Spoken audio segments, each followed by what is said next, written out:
di Pondok Ahad Syekh Habibur Rahman Yogyakarta, yang saat itu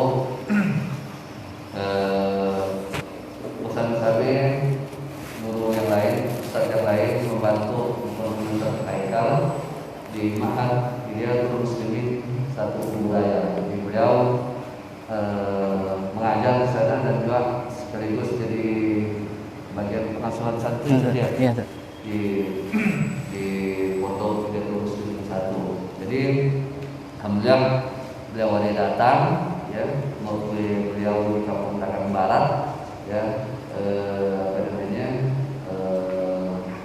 kita minta waktu beliau, dan alhamdulillah beliau mau meluangkan waktu untuk berbagi ilmu selama ada di Samusto, ada di kita minta waktu untuk malam ahad seperti itu. Jadi malam itu beliau akan membahas materi dengan tema menggapai kesucian jiwa dengan mentauhidkan Allah ya. Bagaimana nanti isi materi kita dengarkan, kita simak sama-sama pada Ustaz waktu dan tempat di sini.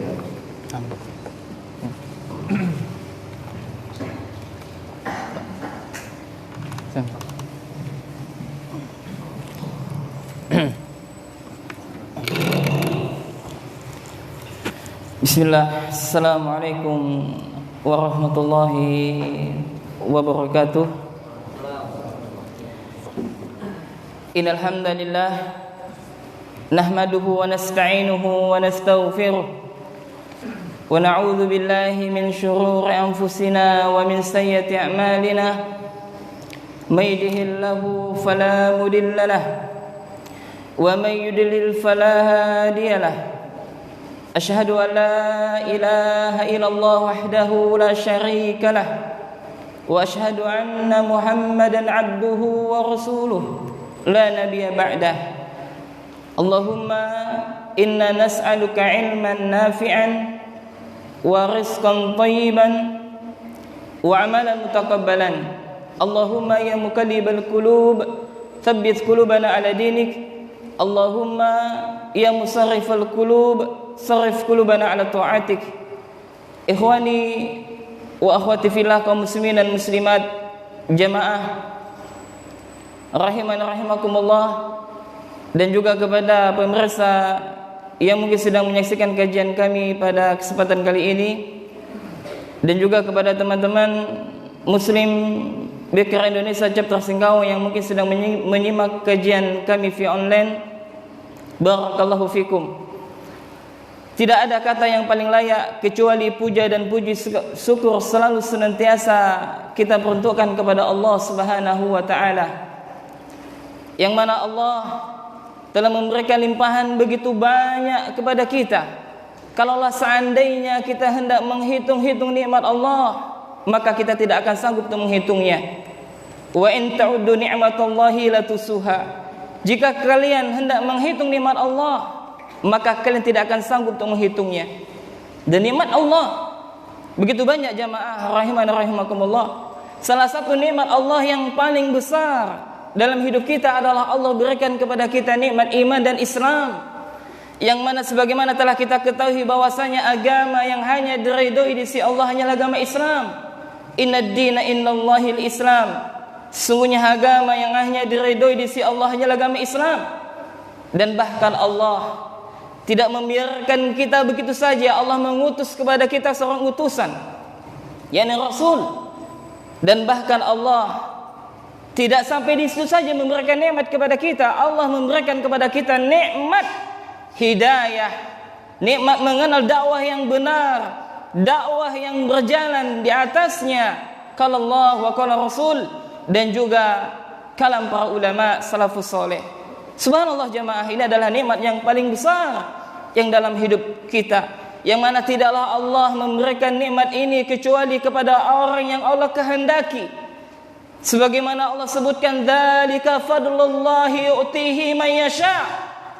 Demikianlah karunia Allah yang Allah berikan kepada siapa saja yang Allah kehendaki. Subhanallah jemaah. Maka tugas kita saat ini adalah kita menjaga hidayah. Jangan sampai hidayah ini lari daripada kita, meninggalkan kita. Betapa banyak kisah di antara orang-orang yang terdahulu, yang mereka dahulu Allah berikan nikmat ilmu, akan tetapi dia kurang bersyukur kepada nikmat tersebut, maka nikmat itu hilang darinya. Dan bahkan betapa banyak kita melihat di antara saudara maupun saudari kita yang dahulunya dia sering ikut pengajian bersama kita, akan tetapi semakin hari semakin berlalunya waktu, maka kini dia pun tidak lagi ikut kajian bersama kita. Apa sebabnya? Karena hidayah. Maka jamaah rahimana rahimakumullah, satu hal pembahasan yang sangat penting yang harus kita pelajari, duduk sejenak, kita mengingat kalamullah, mengingat hadis-hadis Nabi sallallahu alaihi wasallam. Kita meninggalkan sejenak kesibukan kita terhadap dunia dan dunia. Sejenak kita meluangkan waktu kita untuk bersimpuh menegakkan ubudiyah kepada Allah Subhanahu wa taala. Yakni sejenak kita membahas sebuah pembahasan yang sangat bagus sekali dengan judul menggapai kesucian jiwa, menggapai kesucian jiwa dengan mentauhidkan Allah Subhanahu wa taala.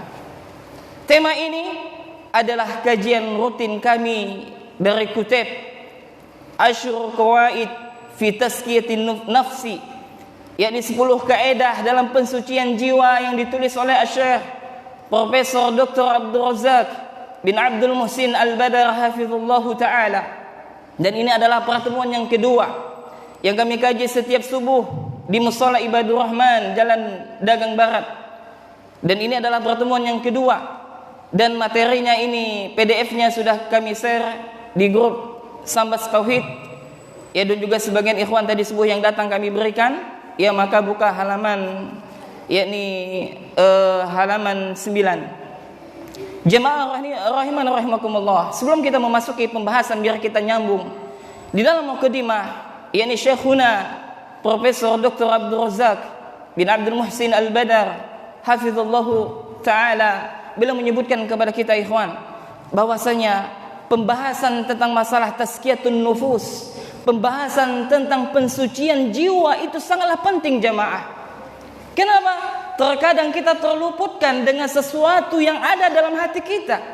Terkadang kita sibuk memperhatikan penampilan zahiriyah kita yang nampak kelihatan oleh manusia, akan tetapi kita sering terluputkan untuk membenahi jiwa kita, membenahi hati kita, yang mana Syekh hafizallahu taala menyebutkan di dalam muqaddimah kitab beliau menyebutkan tidak ada satu surat yang Allah Subhanahu wa taala bersumpah di dalamnya begitu banyak kecuali dalam Al-Qur'an surah Asy-Syams, yang mana Allah sebutkan di 2 ayat terakhir.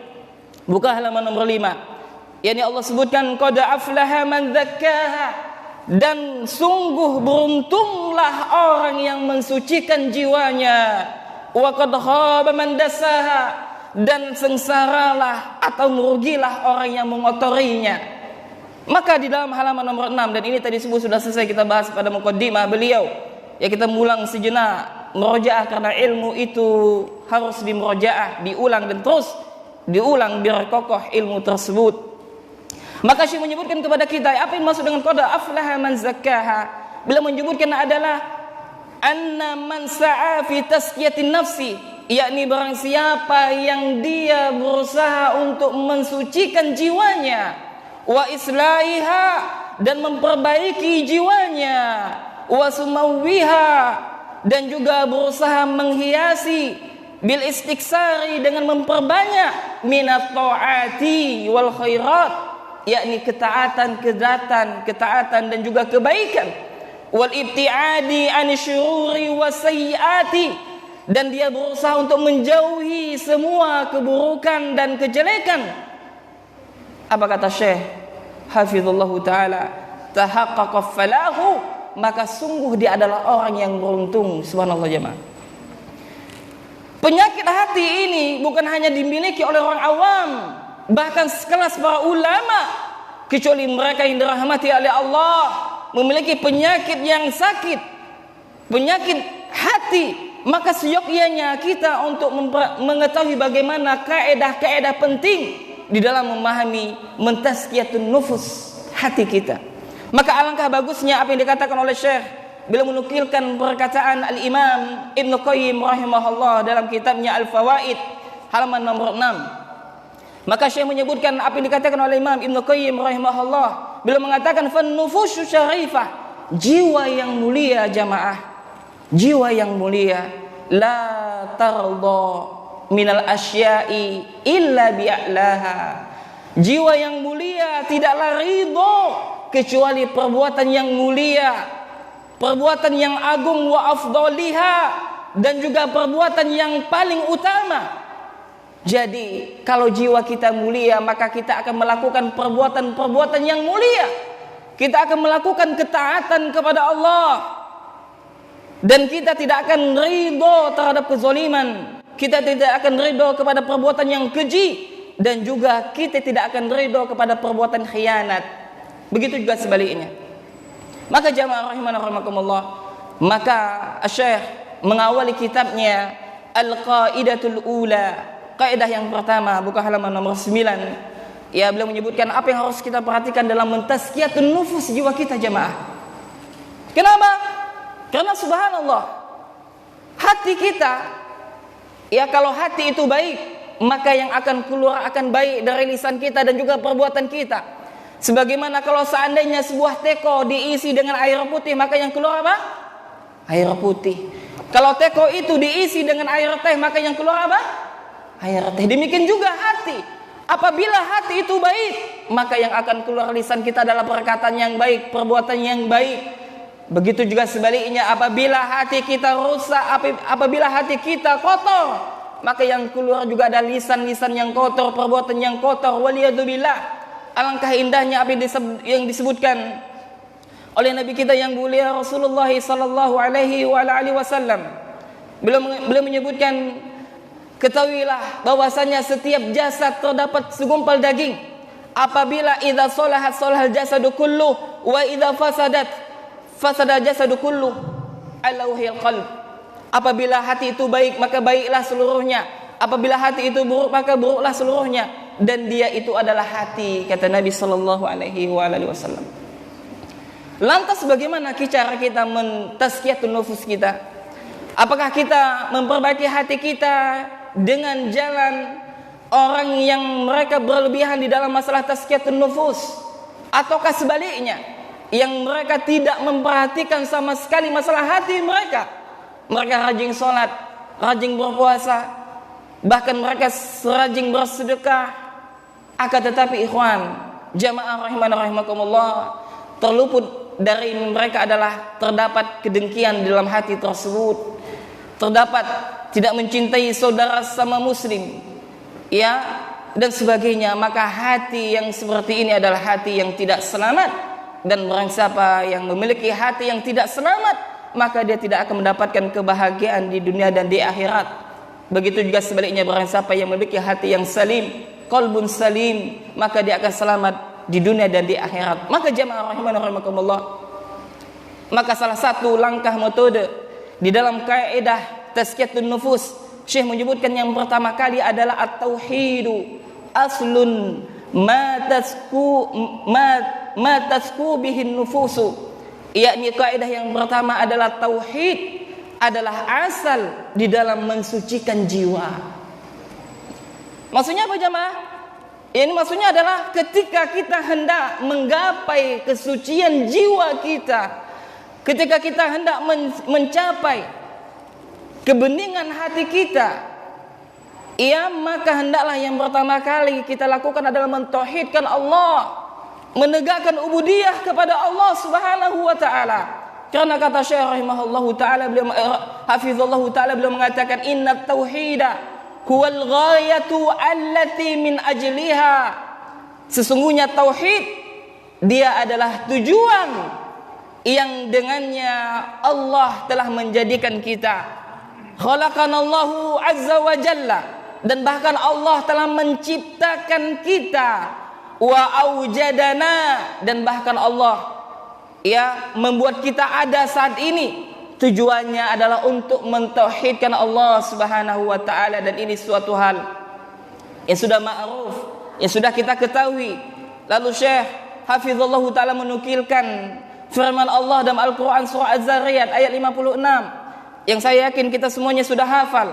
Yani Allah Subhanahu wa Ta'ala berfirman, "Wa ma khalaqtul jinna wal insa illa liya'buduni." Dan tidaklah aku menciptakan jin dan manusia kecuali untuk beribadah kepadaku. Wa huwa aidan, dan tauhid juga mihwarun da'watil anbiya'i wa rasul. Tauhid adalah poros atau inti dakwahnya para nabi dan rasul. Maka jamaah, kalau ada kita melihat sekelompok di antara para dai yang mereka menyampingkan dakwah tauhid, maka saksikanlah bahwasanya mereka tidak berada di atas jalannya para al-anbiya. Kenapa? Karena jalan dakwahnya para al-anbiya dan juga para rasul, dakwah mereka adalah tauhid, mengajak manusia untuk mentauhidkan Allah Subhanahu wa Ta'ala. Sebagaimana saya sebutkan dalam Al-Quran surah An-Nisa ayat 36, "Walaqad ba'atsna fi kulli ummatin rasulan an i'budullaha wajtanibut taghut." Dan sungguh kami telah mengutus setiap umat seorang rasul, yang mana rasul tersebut mengatakan sembahlah Allah dan jauhilah tagut. Jamaah rahimani rahimakumullah, dan juga kepada pemirsa channel Muslim TV, dan juga kepada teman-teman yang mungkin sedang menyaksikan kajian kami via online, dan juga mungkin wali santri rahimani rahimakumullah. Kemudian alasan yang kedua, wa tauhidu huwa awwalu ma yajibu 'alal insan, dan tauhid adalah yang pertama kali diwajibkan kepada manusia lidukhuli fi dinil Islam, apabila manusia tersebut masuk ke dalam Islam. Jadi tauhid adalah yang pertama kali yang diwajibkan kepada setiap manusia apabila mereka hendak masuk ke dalam Islam. Yakni apa? Mengucapkan syahadat, persaksian kepada Allah Subhanahu wa Ta'ala. Kemudian yang keempat, ya, wa kadzalika huwa awwalu ma yajibu 'ala da'iyati, dan demikian juga tauhid adalah materi yang pertama kali yang diwajibkan atas setiap dai ilallahi azza wajal, yakni dai yang mengajak manusia kepada Allah, ayyu'allimahan nas, ayyu'allimahu linnas, yang mana untuk mengajari manusia. Maksudnya apa jemaah? Hendaklah seorang dai, seorang ustadz, seorang guru, dan juga seorang orang tua yang memiliki anak. Wahai para ayah dan juga para bunda, kewajiban kita yang pertama kali kita di dalam mendidik anak-anak kita adalah tanamkan tauhidullah dalam hati mereka. Demikian juga para dai, hendaklah kita pertama kali kita dakwahkan ke tengah-tengah masyarakat adalah tauhid, mentauhidkan Allah, ya, walaupun dengan metode sesuai dari setiap, ya, kampung halaman. Yang penting tujuannya adalah agar sampai dakwah tauhid ini di pelosok atau di pelosok negeri-negeri kaum muslimin. Syekh membawakan dalil sebagaimana yang disebutkan oleh Rasulullah sallallahu alaihi wasallam, yakni hadis Mu'adz, yakni Nabi mengutus Mu'adz bin Jabal radhiyallahu ta'ala anhu indama ba'athahu ilal Yaman, yakni Nabi pernah suatu ketika mengutus Mu'adz bin Jabal ke negeri Yaman. Apa yang Nabi katakan jamaah kepada Mu'adz bin Jabal? Maka Nabi mengatakan, innaka taqdamu ala qaumin min ahlil kitab. Wahai Mu'adz, kata Nabi, sesungguhnya engkau akan datang kepada satu kaum ahlul kitab. Falyakun, maka hendaklah engkau awwalama tad'uhum, hendaklah engkau yang pertama kali engkau dakwahkan kepada mereka, yakni apa? Ila ayyuhidallaha ta'ala, yakni apa? Untuk mentauhidkan Allah Subhanahu wa ta'ala. Jadi jamaah, kesimpulannya adalah yang pertama, kenapa tauhid itu adalah inti pertama di dalam tazkiyatun nufus? Maka kesimpulan yang pertama, karena tauhid sebab diciptakannya jin dan manusia. Kemudian kesimpulan yang kedua adalah inti dari dakwahnya para nabi dan rasul adalah tauhid. Kemudian kesimpulan yang ketiga adalah bahwasanya wajib setiap manusia. Yang ketiga adalah wajib setiap manusia yang mereka hendak masuk ke dalam Islam, maka mereka harus mengucapkan 2 kalimat syahadat, yakni persaksian bertauhid kepada Allah Subhanahu wa taala. Kemudian kesimpulan yang keempat adalah hendaklah para dai, para penyeru kebaikan, yang pertama kali yang harus mereka dakwahkan adalah dakwah tauhid, sebagaimana dakwahnya para anbiya dan juga para rasul, dakwah mereka adalah dakwah tauhid. Naam. Ya. Kemudian halaman 10, Syekh Hafizullah taala belum melanjutkan, wa qad tawa'adallahu subhanahu wa ta'ala, dan sungguh, nah ini kebalikannya jamaah, Allah mengancam. Tawa'adallah, yakni Allah mengancam siapa? Alladzina la yadhkuna anfusahum bitauhid wal iman, yakni Allah mengancam bagi siapa? Yakni bagi orang yang tidak mau mensucikan jiwa mereka dengan tauhid dan keimanan. Bisa dipahami ya? Jadi kata Syekh, Allah mengancam. Yakni apa? Allah mengancam bagi orang yang tidak mau mensucikan hatinya dengan tauhid dan juga keimanan kepada Allah. Allah ancam dengan apa? Bil adzabi syadid yaumal qiyamah, yakni Allah akan mengancam mereka dengan siksaan yang begitu pedih pada hari kiamat. Faqala Allahu azza wa jalla, sebagaimana Allah Subhanahu wa taala berfirman, wa wailul lil musyrikin, celakalah orang kaum musyrikin, alladzina la yu'tuna zakah, yakni orang-orang yang tidak mau menunaikan zakah, wahum bil akhirati hum kafirun, dan mereka di akhirat adalah orang-orang yang kafir. Di dalam ayat ini Allah sebutkan jamaah bahwasanya apa? Allah mengatakan celakalah siapa? Orang kaum musyrikin. Kenapa mereka celaka? Karena jawabannya adalah karena mereka adalah orang yang tidak mau menunaikan zakat. Sekarang pertanyaannya, apa yang dimaksud dengan zakat ayat ini? Apakah zakat yang dimaksud adalah arkanul Islam? Yang malaikat Jibril bertanya kepada Rasulullah, "Ma huwal Islam?" Yang Nabi mengatakan, "Al-Islamu an ta'budallaha, al-Islamu an tashhadu an la ilaha illallah wa anna Muhammadar Rasulullah wa tuqimus shalah wa tu'tiyaz zakah wa tasum Ramadan wa tahujjal baita in istata'ta ilahi sabila." Apakah itu maksudnya zakat? Nah, maka kita dengarkan apa yang dikatakan oleh Al-Imam Ibnu Taimiyah rahimahullahu taala di dalam menafsirkan ayat ini. Maka kata Syekh Profesor Dr. Abdul Razak bin Abdul Muhsin Al-Badar hafizallahu taala, beliau mengatakan, beliau menukilkan perkataan Al-Imam Ibnu Taimiyah rahimahullah. Qala Ibnu Taimiyah rahimahullah fi tafsiril ayati sabiqah, berkata Al-Imam Ibnu Taimiyah di dalam tafsir, yakni apa? Yang tadi kita baca jamaah, wa wailul lil musyrikin. Yakni apa? Maksudnya apa? Hiya tauhid. Nah, hiya kenapa muannas? Ya karena tauhid. Ya, karena apa?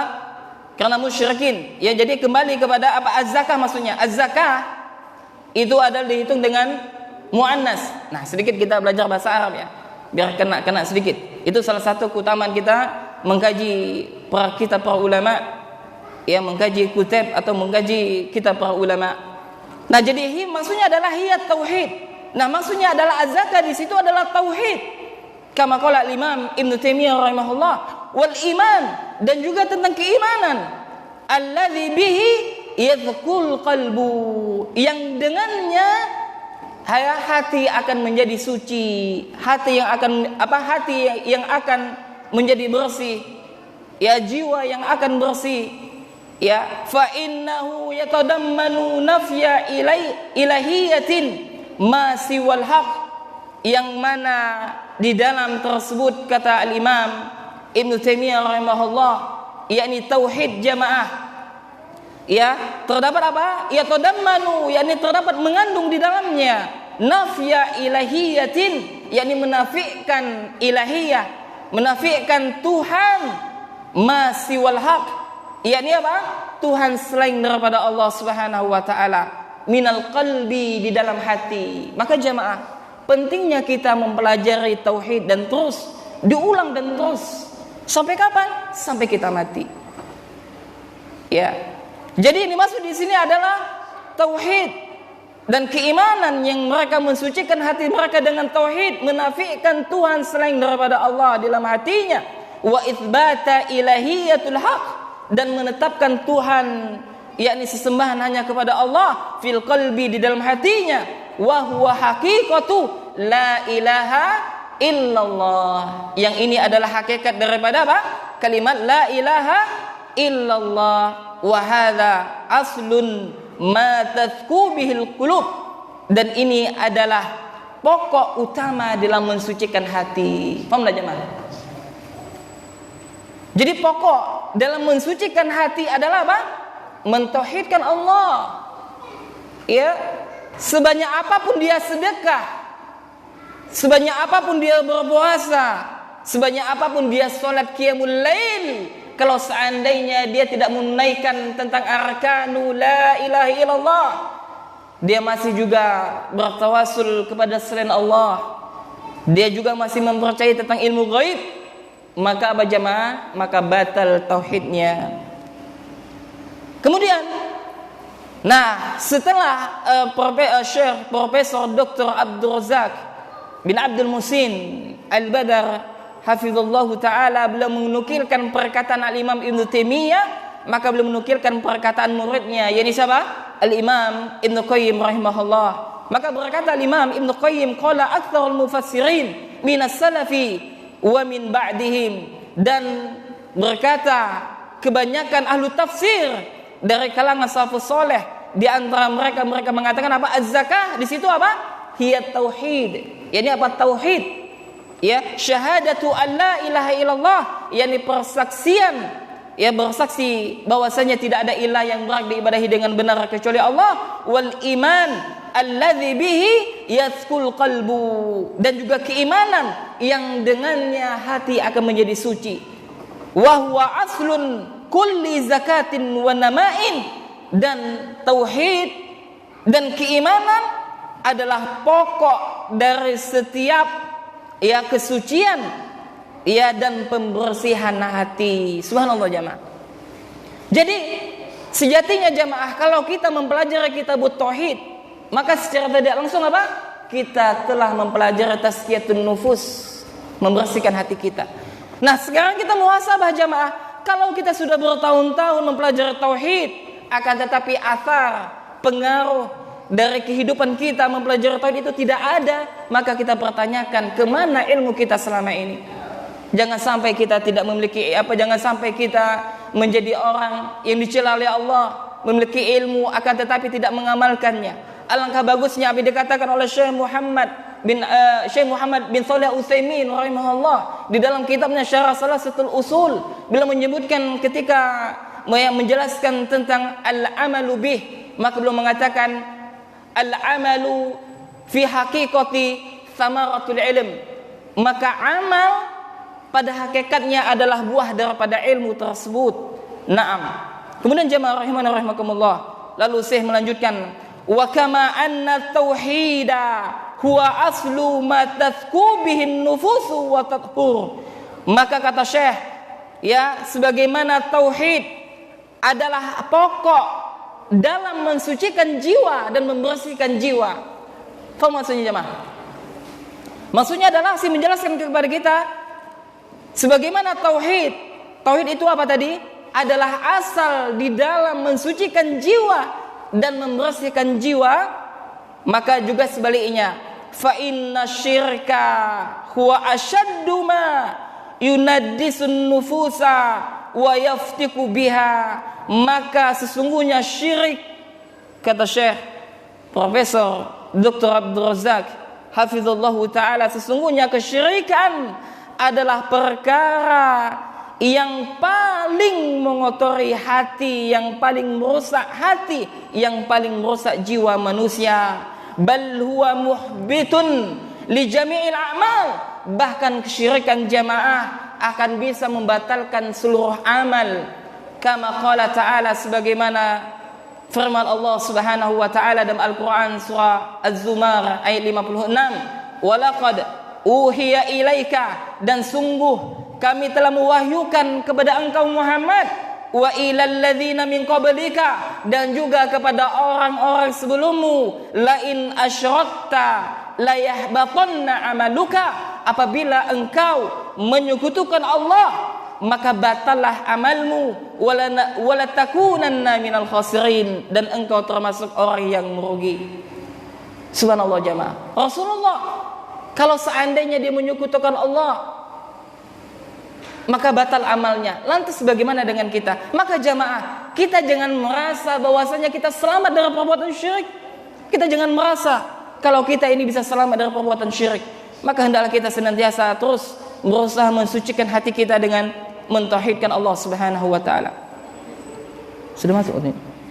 Nah. Baik jemaah, kita lanjutkan. Mudah-mudahan sampai selesai. Nah, sedikit lagi, alhamdulillah. Ya, nanti akan disebutkan kesimpulan-kesimpulan dari apa yang disampaikan oleh Syekh yang mualif kitab ini. Kemudian Syekh mengatakan, "Wa huwa dzambu allazi la yaghfirullah azza wa jalla abadan liman mata alaih." Nah, ini jemaah yuk. Maka yang ada kitabnya boleh dikasih tulis itu liman mata alaih. Nah, maksudnya ada apa? Bahwasanya saya mengatakan, dan dosa orang yang menyekutukan Allah, maka Allah tidak akan mengampunkan dosanya jamaah. Subhanallah. Kalau ada di antara kaum muslimin yang mereka menyekutukan Allah, maka Allah tidak akan menghapuskan dosa mereka abadan selama-lamanya. Kapan? Liman mata alaih, kalau dia mati di atas kesyirikan jamaah. Subhanallah jamaah. Maka wallahi demi Allah, maka betapa besar nikmatnya yang telah Allah berikan kepada kita jamaah. Ketika kita mengenal dakwah tauhid, dakwah yang benar, dakwah yang berjalan di atasnya Alkitab wa Sunnah, yang mana tidaklah kita bisa melakukan semua ini kecuali la haula wala quwata illa billah, kecuali atas upaya dan taufik dari Allah Subhanahu wa taala. Subhanallah jamaah. Lalu Syekh menukilkan firman Allah dalam Al-Quran surah An-Nisa ayat 48, yakni Allah menyebutkan, "Innallaha la yaghfiru ayyushraka bih," sesungguhnya Allah tidak akan mengampunkan dosa syirik, wa yaghfiru ma duna dzalika liman yasha, dan Allah mengampunkan dosa selain daripada syirik.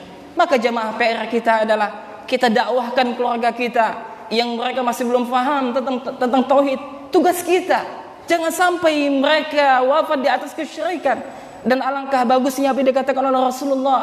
Nabi mengatakan, "Man akhiru kalam la ilaha illallah," yang barang siapa yang akhir hayatnya mengucapkan kalimat la ilaha illallah, dakhalal jannah, maka dia masuk ke dalam surga. Maka jamaah, impian kita, cita-cita kita, mudah-mudahan Allah Subhanahu wa ta'ala mewafatkan kita dalam keadaan husnul khotimah, dalam mengucapkan kalimat la ilaha illallah di atas sunnah Nabi sallallahu alaihi wasallam. Allahumma amin.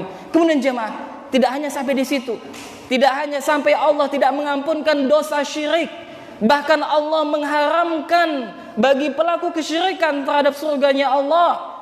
Sebagaimana Syekh mengatakan, wa haramallah azza wa jalla al-jannah, dan Allah mengharamkan surga ala kulli man asyraka ma'hu ghairuh, yakni setiap orang yang menyekutukannya.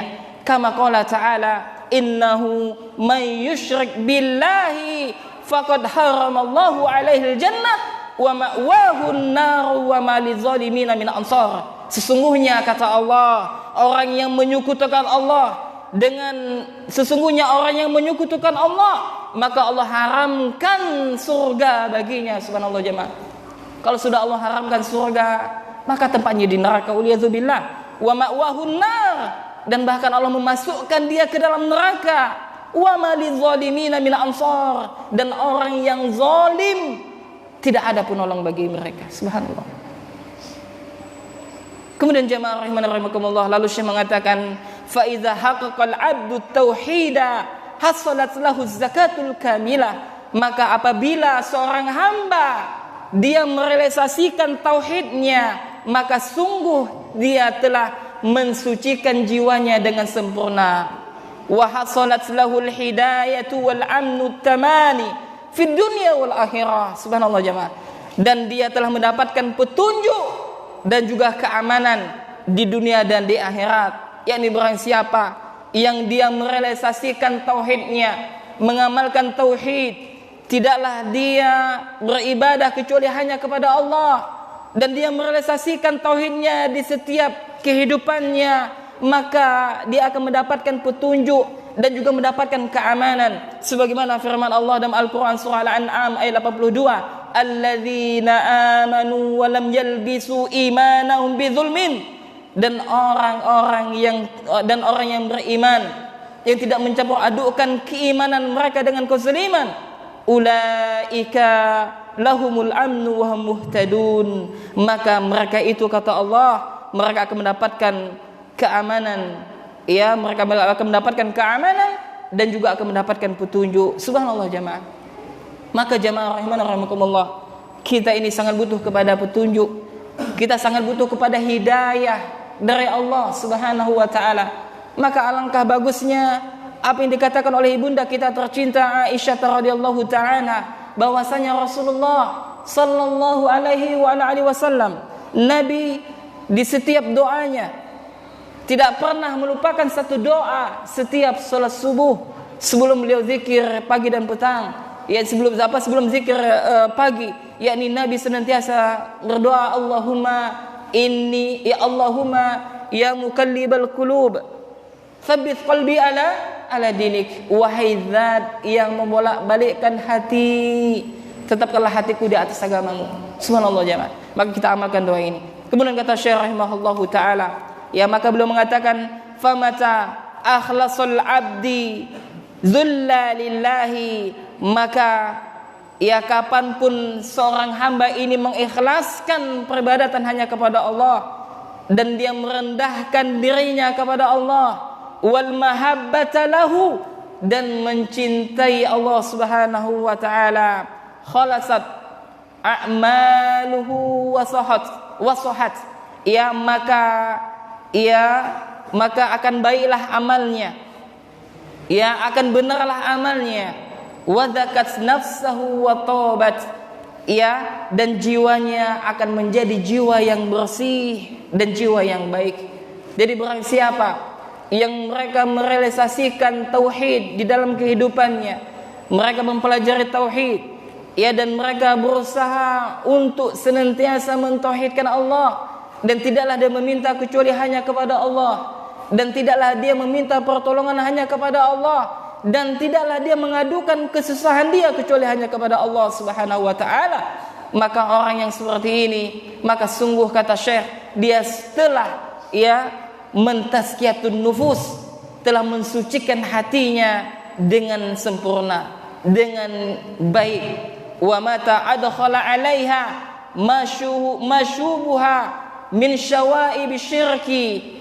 Akan tetapi sebaliknya, apabila hatinya tersebut dimasuki dengan perbuatan kotoran-kotoran maksiat, dan diantaranya adalah kotoran syirik, dakhala nafsihi minad danasi wa tadasiyah, dan di dalam jiwanya tersebut dimasuki kotoran-kotoran dan lubang maksiat, sehingga jemaah, apabila seseorang yang dia bermaksiat kepada Allah, maka sebab maksiat tersebut akan menutup jiwanya yang mulia tersebut. Semakin sering dia melakukan maksiat, maka semakin tertutup jiwa yang mulia tersebut.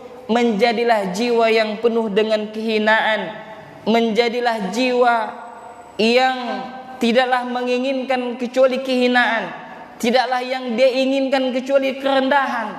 Apabila jiwa yang seperti ini jamaah, hendaklah kita tangisi diri kita. Karena kalau namanya jiwa atau hati yang sakit, sulit untuk diobati. Kalau badan yang sakit, maka lebih mudah kita obati karena nampak, kelihatan oleh mata kita. Akan tetapi ketika hati yang sakit tidak bisa kita mengetahui kecuali diri kita, ya, maka hendaklah kita berusaha untuk senantiasa mensucikan hati kita dengan kaidah yang pertama ini, yang saya sebutkan adalah menggapai kesucian jiwa dengan mentauhidkan Allah Subhanahu wa taala. Sudah masuk waktu azan? Sudah. Nah, azan dulu, kita lanjutkan sedikit insyaallah.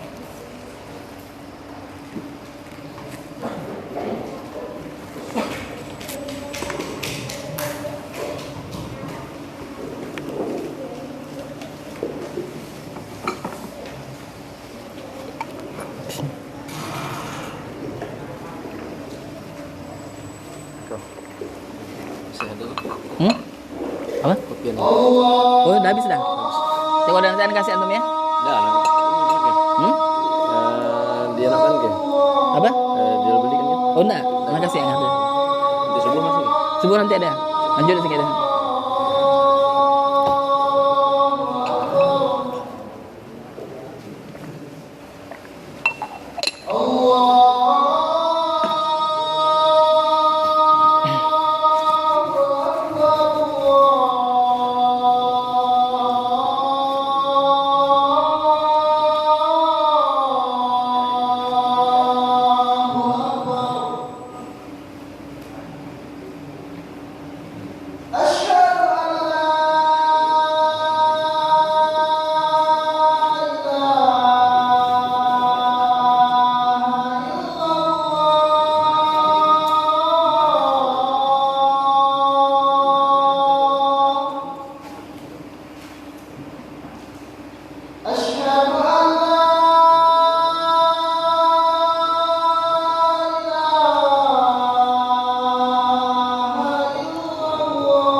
Bismillah, alhamdulillah, wassalatu wassalamu ala rasulillah wa ala alihi wa sahbihi wa man tabi'ahum bi ihsanin ila yaumiddin. Baik jamaah rahimani rahimakumullah, kita lanjutkan ya sedikit kurang lebih 10 menit ke depan. Kemudian jemaah rahimana rahimakumullah, maka pembahasan tentang masalah seputar tauhid itu sangatlah penting jemaah. Ya, yang dengan itu kita akan bisa mensucikan jiwa kita. Kemudian kata Syekh rahimahullah, fala zakata linafsi illa bitahqiqit tauhid. Maka kesucian jiwa itu tidak akan bisa direalisasikan kecuali dengan tauhid. Ya, maka kata Syekh, ya, maka mensucikan jiwa itu tidak akan bisa direalisasikan kecuali dengan tauhid. Wa ifradullahi azza wa jalla bil ibadah. Nah, tauhid itu adalah mengesahkan Allah Subhanahu wa taala dalam hal ibadah. Wal ikhlasul amalul, ya, wal ikhlasul amal, dan mengikhlaskan amal kepada Allah Subhanahu wa taala. Kama qala ta'ala, sebagaimana firman Allah, ala lillahid dinul khalis.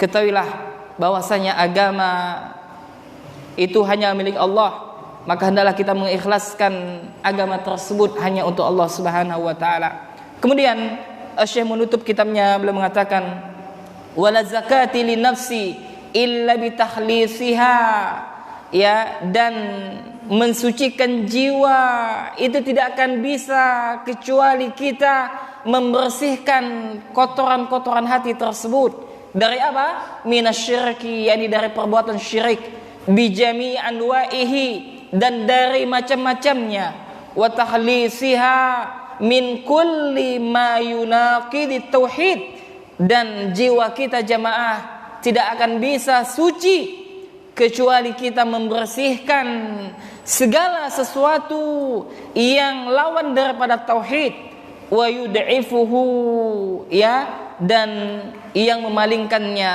Ya, maka jamaah rahimana rahimakumullah, maka kesimpulan yang dapat kita simpulkan ya dari kaidah yang pertama ini, yakni ya, yang pertama ya, atau lanjutin yang tadi ya, yang pada paragraf yang pertama tadi sampai keempat ya kan. Nah, berarti kesimpulan yang kelima. Kesimpulan yang kelima, bahwasanya perbuatan syirik, ya, perbuatan syirik adalah perbuatan yang memiliki dampak mengotori hati,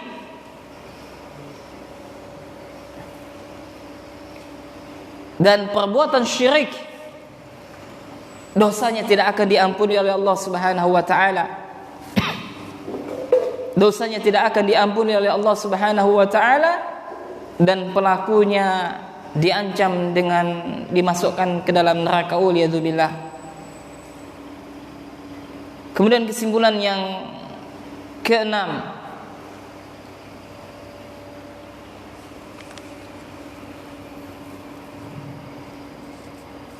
hendaklah seorang hamba di samping dia mempelajari tauhid, maka hendaklah dia mempelajari lawan daripada tauhid, yakni apa? Asyirku billah. Jadi di samping kita mempelajari tauhid jamaah, maka kita juga mempelajari apa? Syirikan. Ya, bukan berarti untuk kita lakukan, akan tetapi untuk kita hindari dan untuk kita jauhi. Kemudian kesimpulan yang keberapa jamaah? Ketujuh ya. Hendaklah kita senantiasa berdoa kepada Allah dengan doa yang diajarkan oleh Rasulullah. Allahumma inni a'udzubika an usyrika bika. Bisa imla enggak jamaah? Kalau enggak bisa imla itu latinnya aja ya. Kalau sudah hafal alhamdulillah. Allahumma inni a'udzubika an usyrika bika wa ana a'lam. Saya ulangi. Allahumma inni a'udzubika an usyrika bika wa ana a'lam wastaghfiruka lima la a'lam. Naam. Wa astaghfiruka lima la a'lam. Ya artinya, ya Allah, sesungguhnya aku berlindung kepadamu dari perbuatan syirik yang aku tidak ketahui, dan aku meminta ampun kepadamu ya dari perbuatan syirik yang apabila aku ketahui. Naam. Kemudian kesimpulan yang keberapa jemaah? Kedelapan. Hendaklah kita jangan merasa aman dari perbuatan syirik. Jangan merasa aman dari apa?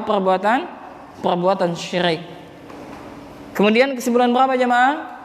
Kesimpulan yang kesembilan, bahwasanya kesucian jiwa tidak akan didapatkan.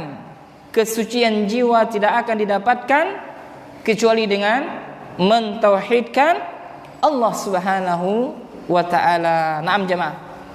Ya, dan insyaallah nanti subuh kita lanjutkan ya, tapi bukan di Masjid Darul Mukhlisin. Ya, kita lanjutkan di Mushola Ibadur Rahman. Kita masuk kepada Al-Qaidah Tsaniyah. Ya, ini kaidah yang kedua, ini lebih bagus juga jemaah. Jadi ada 10 kaidah saya sebutkan. Ya, ini apa? Ad-du'a miftahu zakatun nufus. Bahwasanya doa adalah kunci di dalam mensucikan jiwa kita. Ya, dan juga jamaah bisa melihat nanti di live streaming di akun Facebook kami Abu Ikrsyah. Nah, sebagai penutup jamaah, saya menukilkan satu perkataan yang sangat bagus sekali, yang mana saya ambil dari perkataan Al-Imam Muhammad bin Ahmad At-Tusi rahimahullah, atau dikenal dengan Al-Imam Abdul Hamid Ghazali rahimahullah dalam kitabnya Ayyuhal Walad. Dan kitab ini juga kita kaji ya di santri kita di HM1 Hidayatul Muslimin 1, dan juga kita rekam di akun YouTube channel Muslim TV. Ya, kita sudah 7 kali pertemuan. Ya, dan kitabnya sudah kita kaji. Nah, maka alangkah bagusnya apa yang dikatakan oleh Syekh. Ya, ini jemaah apa? Sekarang kita muhasabah. Kita sering mendengarkan nasihat, ya kan? Memberikan nasihat itu mudah jemaah. Siapapun bisa memberikan nasihat, akan tetapi yang sulit apa? Menerima nasihat tersebut. Faham maksudnya jemaah? Memberikan nasihat apa mudah, akan tetapi yang sulit apa? Menerima nasihat tersebut. Kalau kita sudah sering ikut kajian, akan tetapi akhlak kita tidak berubah, karakter kita tidak berubah, ya maka mungkin ada yang salah jemaah. Nah, maka hendaklah kita muhasabah sama-sama apa yang disampaikan oleh Al-Imam Muhammad bin Ahmad At-Tusi rahimahullah dalam kitabnya Ayyuhal Walad. Beliau memberikan nasihat kepada santrinya. Di dalam kitab tersebut beliau mengatakan, ayyuhal walad, wahai ananda, wahai santriku, wahai anakku, an-nasihatu sahlun. Memberikan nasihat itu adalah mudah. Wal mushkilu qabuluha, akan tetapi menerimanya sulit. Ya kan? Sulit sekali kita terkadang menerima nasihat. Kenapa? Li'annaha fi mazaqi muttabi'il hawa. Kenapa kita sulit untuk menerima hawa nafsu? Kenapa kita sulit untuk menerima nasihat jamaah? Karena bagi penuntut hawa nafsu, nasihat itu terasa sulit bagi mereka. Jadi orang yang sulit menerima nasihat adalah mereka yang suka menuruti hawa nafsu mereka. Dan harus kita ketahui jamaah bahwasanya hawa nafsu kita ini selalu memerintahkan kepada perbuatan yang buruk. Sebagaimana dinukilkan oleh Allah dalam Al-Quran surah Yusuf ayat 30, yakni ketika Nabi Yusuf alaihissalam digoda oleh Zulaikha hendak berzina, maka apa kata Nabi Yusuf alaihissalam? Innan nafsa la'amaratun bisu. Sesungguhnya jiwa itu selalu senantiasa mengajak kepada keburukan, illa man rahima rabbi, kecuali hawa nafsu yang senantiasa dirahmati oleh Tuhanku. Kemudian kata Syekh rahimahullah, murun idzal manahi mahbubatun fi qulubihim. Sebabnya apa? Kenapa kita sulit terkadang menerima nasihat? Sebabnya satu jamaah, yakni apa? Terkadang kita lebih suka, yakni apa? Melakukan sesuatu yang dilarang oleh Allah. Kita lebih suka melakukan kemaksiatan, waliyazubillah. Maka betapa banyak kemaksiatan di sekitar kita, maka hendaklah kita untuk berusaha menjauhi perbuatan maksiat tersebut dengan mensucikan jiwa kita, dengan kita mengetahui 10 kaidah dalam pensucian jiwa yang ditulis oleh Syekh Profesor Dr. Abdul Razak Al-Badar hafizullah taala. Nah, kita cukupkan sampai di sini jamaah. Saya mohon maaf jika terdapat kesalahan. Dan target kita insyaallah mudah-mudahan selesai satu kitab ini ya, dan beberapa hari ke depan nanti kita kaji setiap pada salat subuh. Naam. Kami ucapkan jazakumullahu khairan kepada jemaah sekalian dan juga kepada teman-teman Muslim Baker Indonesia chapter Singkawang yang mungkin sedang menyaksikan kajian kami, dan juga kepada wali santri kami yang mungkin sedang menyaksikan kajian. Barakallahu fikum. Yang benar tentunya datangnya dari Allah Subhanahu wa taala, yang salah tentunya datangnya dari saya. Ya, dan untuk itu kita tutup majelis kita dengan doa kafaratul majelis. Subhanakallahumma wa bihamdika asyhadu an la ilaha illa anta astaghfiruka wa atubu ilaik. Assalamualaikum warahmatullahi wabarakatuh.